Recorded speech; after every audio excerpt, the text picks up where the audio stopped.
Welcome to Wellness Health Services Health Talks. I'm Dr. Joshua Delito, a family physician with interest in cancer prevention and public health. Did you know that leukemias are one of the commonest blood cancers affecting adults and children? So in this video, we are going to look at acute leukemias. We are going to look at the risk factors involved. We are going to look at how leukemias are diagnosed. We are going to look at the treatment for leukemias, and we are going to look at also the prevention. So leukemias, the acute leukemias, are aggressive blood cancers which are characterized by rapid proliferation of immature blood forming cells. Usually, blood cells are formed in the bone marrow, and during the process of formation of the blood cells, these processes get stuck at some level, and this leads to abnormal immature cells which lead to the leukemias. Usually leukemias are classified into two main groups. We have what we call the acute myeloid leukemia, and we have the acute lymphoblastic leukemias. These malignancies are very aggressive and require urgent diagnosis and treatment. So let's look at the distribution of the acute leukemias. The acute myeloid leukemia usually affects 4 to 5 persons per 100 persons annually. And the commonest age for diagnosis is around the 68 years. The 5-year survival after you get this kind of cancer is around 30%. So most of the people who will get this type of cancer, 70% of them will die. Then you have the acute lymphocytic leukemias. They affect 2 persons per 100 persons, and usually they are common in children between the ages of 2 years to 5 years. The 5-year survival for this type of cancer, especially in children, is more than 90%. And this shows the significance of it being diagnosed on time so that treatment can be initiated immediately. And then for adults, the 5-year survival is less than 40%, and this is because of the late presentation. Acute leukemias account for about 5% of the global cancer burdens. So what happens in leukemia? Usually these problems arise from genetic problems in the genes leading to abnormal cell formation, and this leads to uncontrolled multiplication of the blood cells, especially the white cell count, and there is a blocked differentiation. Usually in the bone marrow, the white cell counts differentiate into different cell lines. When you get leukemia, that differentiation into the different cell lines, which include the neutrophils, the basophils, and the monocytes, is blocked, and this leads to abnormal functioning of the bone marrow. Finally, this leads to bone marrow failure. So there's a complete block in the formation of the white cell count. There are key mutations that happen in these cancers leading to abnormal cells, and usually this leads to the cancers. What are the risk factors that lead people to get these leukemias? One is the genetic predisposition.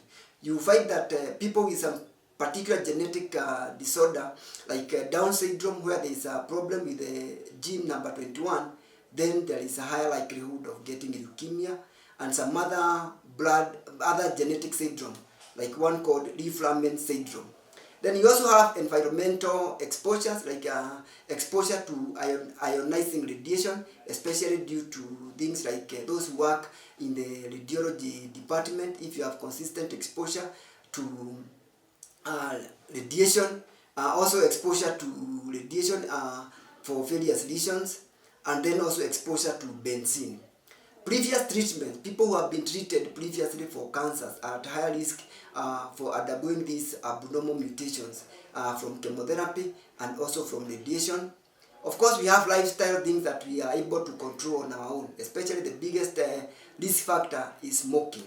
Then we also have obesity, those who have more weight than is necessary. Then you have also people with bone marrow problems, where you have some disorders that lead to abnormal formation of blood cells. So how is leukemia diagnosed? Usually it's from the clinical presentation. Patients will present with fatigue or tiredness. They are more likely to get infections. They have more tendencies to bruising, especially due to problems in the platelets, because if you have low platelets, then your body tendencies to have normal clotting is affected, and so you have easy bruising. You bleed more easily. Then there is also bone pains, especially because the excess formation of these abnormal cells is happening in the bone marrow, especially the bones in the chest, the marrow forming bones, and also the other bones can also be affected because of extension of the cancer cells into the other bones. Then you have laboratory investigations, which include complete blood count, which will show abnormal white cell count. There might be reduced level of hemoglobin, which is called anemia, and also there is reduced level of platelets, what is called thrombocytopenia. Then when you look at the peripheral blood film, then there is an increase in the immature white cell precursors, which we call blasts, and these are usually more than 20% in leukemias. Then there is also what we call immunophenotyping. Immunophenotyping is where various genetic procedures are used to differentiate different types of leukemias. And then also cytogenetics, which will be used to identify various genetic abnormalities which lead to leukemias. So leukemias are usually classified based on their genetic classifications. You have those that have good response, intermediate, or poor prognosis. This is based on the type of leukemia. Then there is also the molecular profiling, whereby you use the molecular composition of the cells to determine how well the cancer will respond to treatment, and this is used to classify the leukemia, and also the response to treatment, where you can have initial cancer, and then after treatment you may have minimal residual disease, which is used to test the response for the treatment. So usually in the treatment for leukemias, you want to achieve remission, whereby you want to remove all the abnormal white cells, and also you want to prevent the relapse of this cancer, which is relapse is the recurrence of the cancer. So the initial treatment, you start with the induction therapy, where high doses of chemotherapy or anti-cancer drugs are used. Then you have the consolidation phase, whereby also high doses of the cancer treatment drugs are used. Sometimes you can also have bone marrow transplant if there is not good response of the cancer. And then there is maintenance therapy. This is where you prevent this cancer recurring. Especially this is very important in acute lymphocytic leukemia. Then you also have targeted therapy, especially for acute myelocytic leukemias, and also use of tyrosine kinase inhibitor. Then of course, before this chemotherapy, you also have supportive therapy, whereby for those who have low platelets, then transfusion for platelet is very crucial. You can also have antibiotic, especially for those who have infection, and of course, if the red cell level is low, then blood transfusion for red cells would be very important.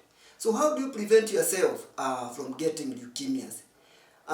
If you like this video, I highly encourage you that you subscribe, and also give your comments. What is your experience with leukemia, and also how you find this information, and how it also affects your life, and also share it with others, so that we also spread the word about diagnosis and also treatment and prevention of leukemias. So the preventive measures that you can undertake to prevent yourself from getting leukemias include avoiding exposure to cancerous substances like benzene, avoid unnecessary radiation and exposure to radiation, promoting a healthy lifestyle. Of course, we have talked about smoking. Do not smoke. And if you are a smoker, quit smoking now. And also diet, so that you maintain your body weight, and the exercise also. And then for those high risk individuals, especially like we have talked about people with Down syndrome, regular health checkup would be paramount. Thank you for watching. Please subscribe, watch and share. Thank you.